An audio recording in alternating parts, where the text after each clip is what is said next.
My brothers and sisters, the first and most important piece of advice that we always deliver is to be conscious of Allah, something known as Taqwah Allah. فَإِنَّ مَنِ اتَّقَى اللَّهَ وَقَاهُ. Whoever has the taqwa, whoever engages in taqwa, shall save himself or herself. If you would like to save yourself from the torment, from the punishment of this world and the next, you need to develop what is known as taqwa. People generally translate it as the fear of Allah, but it is a combination of the consciousness of Allah, the development of the relationship with Allah, the worshipping of Allah alone, the hope in His mercy, and the fearing of being cast into His wrath. May Allah subhanahu wa ta'ala protect us. We repeat this every time we speak. We start off with this every single time we commence a reminder. We start off with this every sermon on a Friday because it is the core and the crux. What is it? Worshipping Allah alone. We do not worship sticks or stones, nor do we worship other humans, dead or alive, nor do we render an act of worship to anything or anyone besides He who made us. So in order for us to realize this, we would actually be from among those who look at Allah and see what exactly He sent to us to tell us how He wants to be worshipped. Once again, it goes back to Muhammad sallallahu alayhi wa sallam. Afdalul khalqi wa akramur rusuli. The best of creation, the most noble of all prophets of Allah. Why? Because Allah chose him for that. I will not be jealous when Allah raises one above another, because that was one of the first crimes committed. You know that Iblis, what happened? He felt this complex wherein he thought he was better than Adam. أَنَا خَيْرٌ مِّنْهُ خَلَقْتَنِي مِن نَّارٍ وَخَلَقْتَهُ مِن طِينٍ. I am better than him. You made me from fire, you made him from teen, from the sand, from the dust, from the soil. So who is better? According to Iblis, the devil, he says, I am better. And that was the downfall of Iblis. How many of us, when we see someone else doing better than us in this world, we get jealous of them. We say, Subhanallah, may Allah protect us. That man is a thief. He made his money through drugs. That woman made her money through robbing people. This person is not what they think he is, etc., etc. These are comments that are directed and dedicated from the devil himself. Protect yourselves. Go back to Allah. Part of worshipping Allah alone is to confirm that He is the one who decides who will get what. My brothers, my sisters, be happy with the decree of Allah. Understand that we worship Allah alone. That is the honor and dignity of a Muslim. That is the primary reason that we exist, is to be able to dedicate our worship to Allah subhanahu wa ta'ala. Dedicate it to Allah.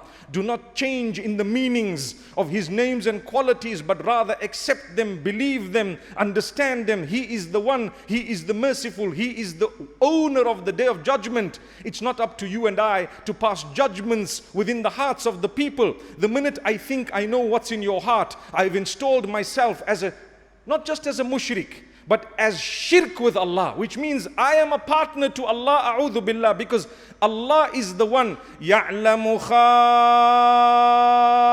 الْأَعْيُنِ وَمَا تُخْفِي الصُّدُورِ.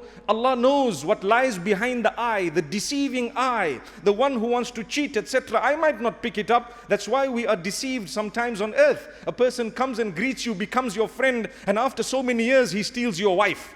I didn't know that. Had I known that, I wouldn't have befriended him. But that was a test of Allah. Allah knew it from the very beginning. May that not happen to us. Ameen. When you want to know the status of a man who is calling to Allah, look at him, look at his character, his conduct, and check whether he is calling to himself or he is calling to Allah. If he is calling you to salah, to goodness, to worshipping Allah alone, to developing your character with others, he has fulfilled what Allah has asked him to fulfill by to fulfill by doing these two things, calling you towards haqqullahi wa haqqul ibadi, calling you towards fulfilling the right of Allah by worshipping none besides Allah. The goodness is from Allah. Everything is from Allah. Good and bad is from Allah. We worship Allah alone. And secondly, we need to fulfill the rights of the rest of us by developing our character and conduct. The difficulty with us, when we have wealth, when we have knowledge, the two of them can come with a lot of arrogance, and that is when we fail. The more wealth you have, people should see it in your character, your speech. You need to have a good heart, a clean heart. You need to be concerned about the ummah. You don't spew words of hate. You don't spew words of discord, but rather words of guidance. When a person is drinking alcohol, you should be making dua in the middle of the night for that brother, rather than go and expose him on internet. You need to know, if you're a true caller to Allah, your way is with the people directly. You love those who need help and are reaching out for help rather than attack them. No matter what sin you've committed, we still have hope in you. We care for you. We love you. We will reach out to you. We will hope, just like Rasulullah sallallahu alayhi wasallam was hopeful. لَقَدْ جَاءَكُمْ رَسُولٌ مِّنْ أَنفُسِكُمْ عَزِيزٌ عَلَيْهِ مَا عَنِتُّمْ حَرِيصٌ عَلَيْكُمْ بِالْمُؤْمِنِينَ رَءُوفٌ رَحِيمٌ.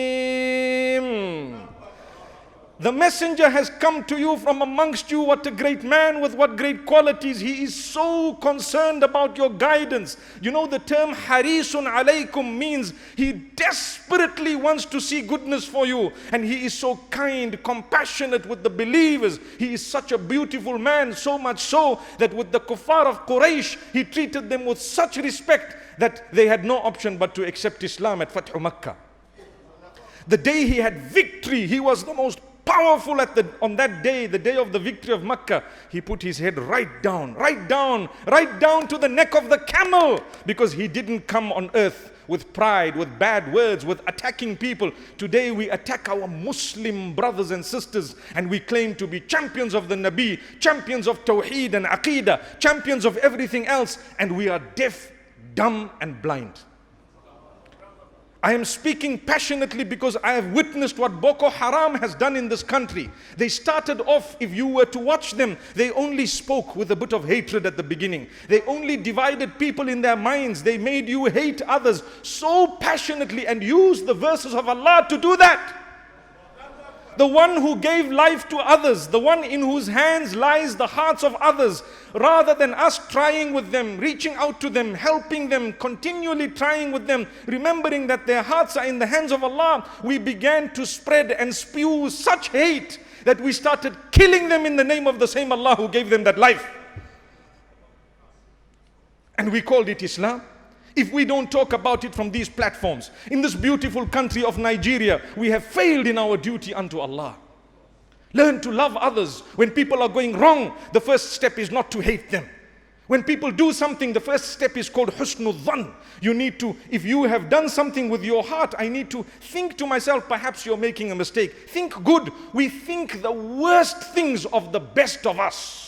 The worst, because our hearts are so dirty, filled with pride, malice, jealousy, envy, materialism. I'm not as popular as him or as rich as him. I told you two things bring about arrogance. Knowledge brings about more arrogance than wealth, because if that knowledge is not practiced upon and it is not checked, it will come without any wisdom, without any character, without any conduct. You despise everyone you look at as though there is a stamp on your back saying you are from Jannah and the others are from Jahannam. It's a reality. We are facing it on the ground. I was in Maiduguri. I spent 2 days, and I went there despite what the people said, because I wanted to ensure that we have fulfilled a duty unto Allah. Inna hadhihi ummatukum ummatan wahidatan wa ana rabbukum fa'buduni. Indeed, this ummah is one ummah. Worship me alone. You can hear the passion in my voice. Fight your hearts and your nafs.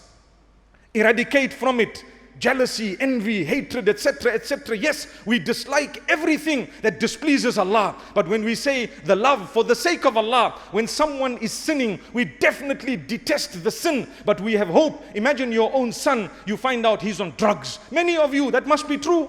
May Allah guide them. Look at how loud the Ameen was.